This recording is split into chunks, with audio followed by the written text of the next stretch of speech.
Turkish attack.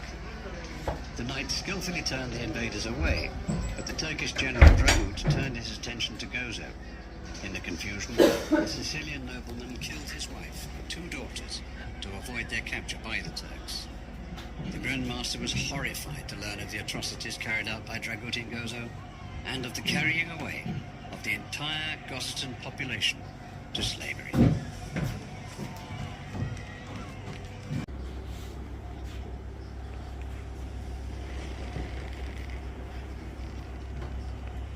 French Grand Master Claude Lassange built Fort St. Michael and made great improvements to Sanglia.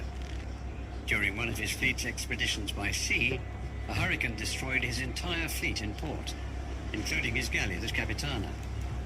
The knights in Malta had assumed the role of defending Christian shipping.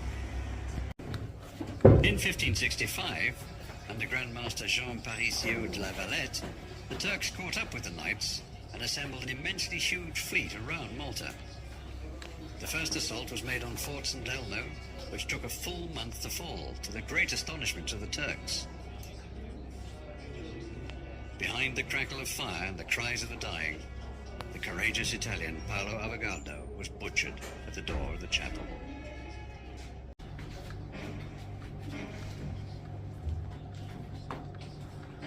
Allah, the Turks cried when across the bright waters of the Grand Harbour they saw the massive Fort St. Angelo. If so small a son has cost us so dear, what price shall we have to pay for so large a father? Grand Master La Valette, whose secretary was Englishman Sir Oliver Starkey, realized that this was going to be a siege of endurance. In the first week of July 1565, the Turks attacked St. Angelo, St. Michael, and the villages of Burglo and Sanglia. The massacre was indescribable. Bodies were torn apart. Still, the Turks charged forward with ferocity and determination. Attack and counterattack followed in quick succession, until, 4 months after the siege started, the Turks finally rushed their ships, never to return. Over 7,000 people, knights, foreign soldiers, and Maltese perished. The Turks lost 30,000.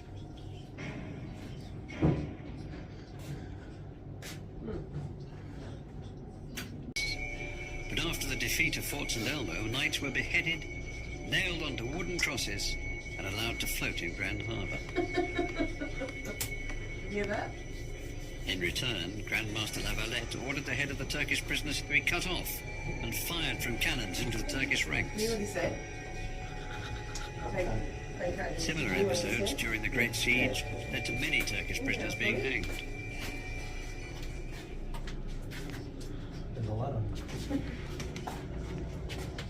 The famous Turkish general Dragut met his fate in Malta during the Great Siege. His death signaled defeat in many a Turkish mind. For the moment you can listen to the audio. When the light goes off, you can Dragut was the Turkish Sultan's most trusted hero, and with the loss of their most able general, confusion started to take its toll, leading to a massive Turkish defeat. It's like 10 seconds behind, so it's like... Did you hear that bit where they said they cut their heads off and put them in the cannons and shot them back at them? No. Didn't you? Pleased with the outcome of the Great Siege, European countries donated generously to realize La Valette's dream of building a new fortified capital city in Malta. La Valette laid the foundation stone, but he was dead by the time Valletta started taking shape. A series of underground tunnels provided for a common drain and was one of the first developments undertaken by the Maltese architect Girolamo Cassar under Italian Grand Master Pietro Chiocchi del Monte San Savino.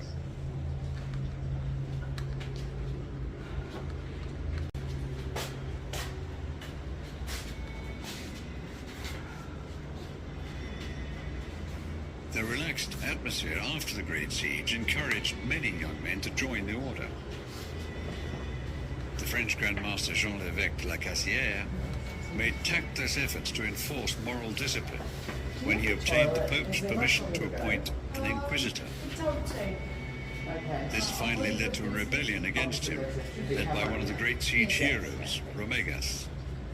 La Cassière was Is there much imprisoned longer to go? and Or? later sent to Rome, where he never returned. Okay.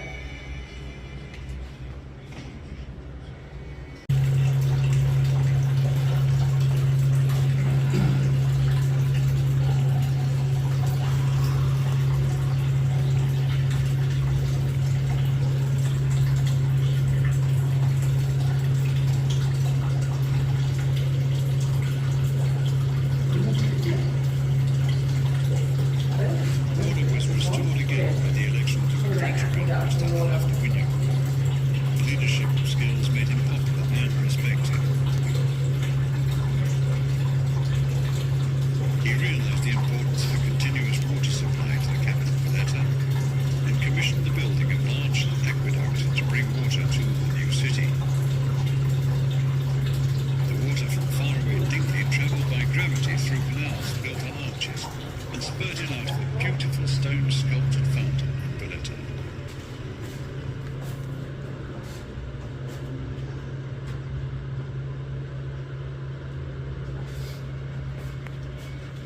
The French Grand Master Antoine de Paul took great interest in the making of coins at the mint.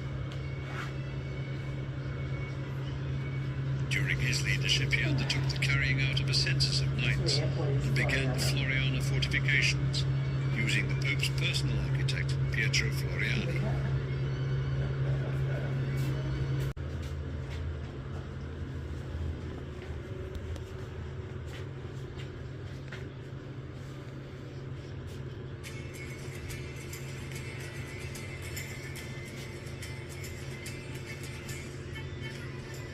Amorous adventures between noble women and knights were not uncommon, especially during Carnival. Scrupulous French Grand Master Jean-Baptiste Lascaris de Castellar was infuriated when he witnessed such behavior. He later banned such festivities.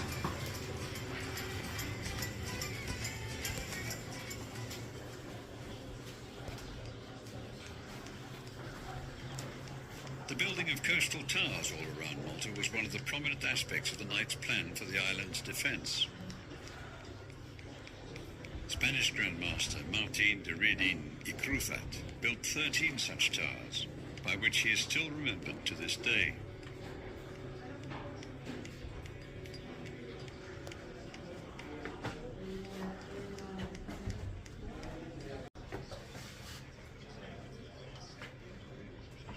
The Order's aim of helping the sick and wounded was never forgotten.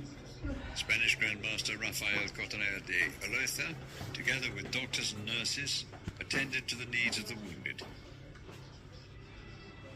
It was obligatory for knights to attend personally to the needs of the sick by performing at least one of the duties of nursing.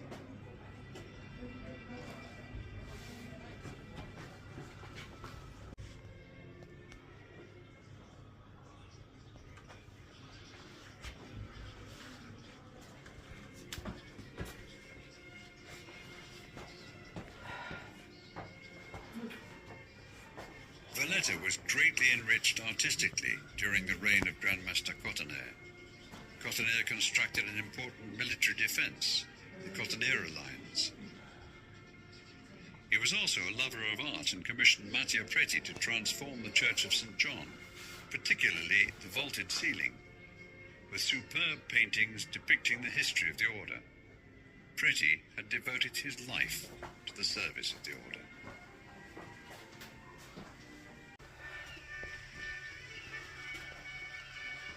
Italian Grand Master Gregorio Carafa della Rochella was a great sailor and warrior, having been himself Admiral of the fleet. The Order's naval supremacy was well established and feared by the Turks all along the Mediterranean route. Corsairs were allowed to hunt their prey, and now and then the Grand Master had a look at what they brought home.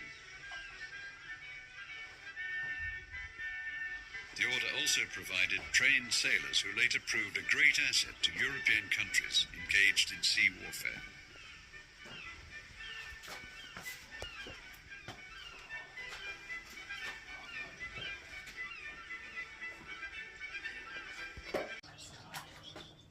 It was in 1693 that a strong earthquake shook Malta.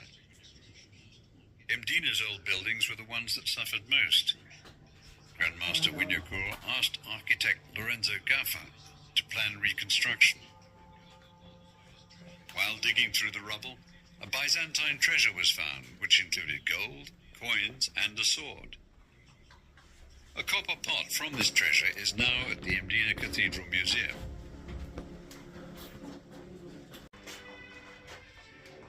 One's back there.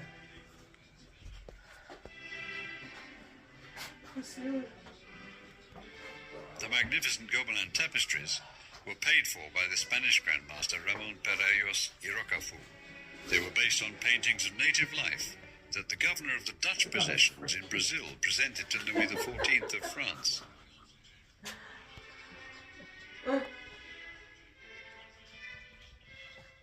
These priceless works of art are in the council chamber at the Grand Master's Palace in Valletta, now occupied by Malta's President and Parliament.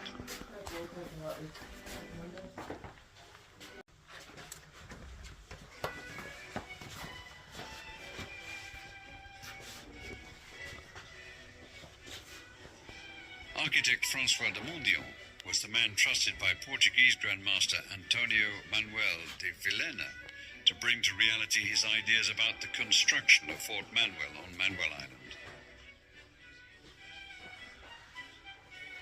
Mondion also designed the premises you are now in, originally as magazines for the storage of gunpowder and ammunition.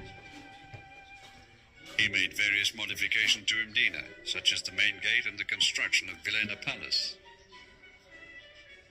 De Vilhena exploited the geographical position of the Grand Harbour and turned it into a commercial hub. He also built the beautiful Manuel Theatre in Valletta for the entertainment of the masses.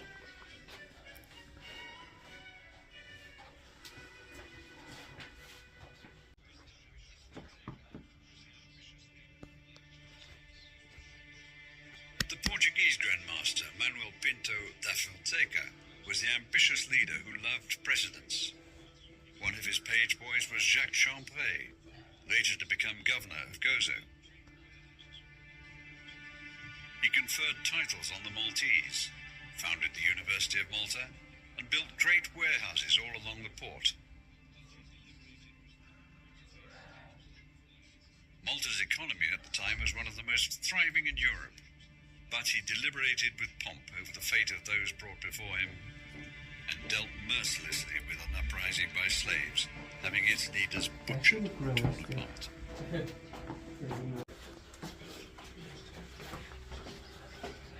The Spanish Grandmaster, Francisco Jiménez de Tejada, did not carry out the urgent reforms that were necessary under the previous Grandmaster Pinto. On the contrary, during his brief reign, he witnessed a rebellion by a group of priests who protested at the limitations imposed by him over their hunting rights. The leader of the rebellion, Gaetano Manarino, was imprisoned.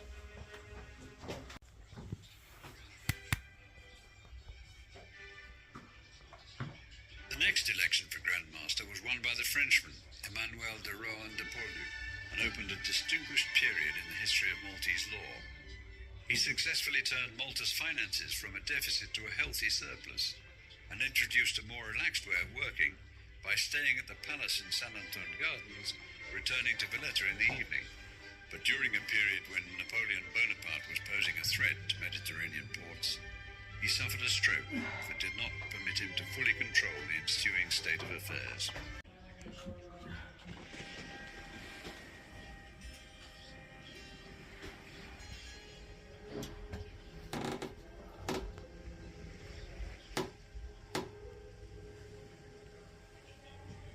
Because Spain joined France in the revolution, there remained only one person able to lead the order without compromising his position. The choice fell upon the German, Ferdinand von Hompesch zu Bolheim, a diplomat rather than a warrior, who took no defensive measures, even though he was warned of the impending attack by Napoleon.